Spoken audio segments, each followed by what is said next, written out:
Жена командва кюрдските бойци в битката им срещу джихадистите от Ислямска държава за град Кобане на границата с Турция. Разказаха сирийски правозащитници. Коя е тя? Вижте в репортажа.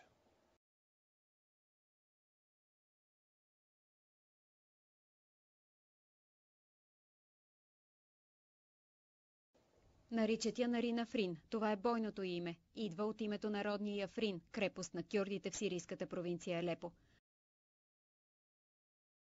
Предвожда народните отряди за отбрана, заедно с Махмуд Барходан. Отрядите им отблъскват яростния щурм на джихадистите към Кобане вече близо месец. Тя е на 40, описват я като образована, интелигентна, поддържа бойния дух, вълнува се от проблемите на бойците, казват за нея кюрдски активисти. Жените в редиците на кюрдските бойци не са новост, а традиция. В Ирак и Сирия в отрядите на кюрдите отдавна приемат жени, обучават ги, след това ги изпращат в епицентъра на сраженията. Поемат рискове и се излагат на опасности наравно с мъжете. На територията на Сирия, в северните райони, жените в отрядите на кюрдите са около 1/3.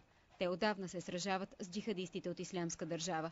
Една от тях казва пред репортер на BBC, че образът на жена с оръжие всява ужас у фанатиците от Ислямска държава, за които подобно превъплъщение на жената е немислимо.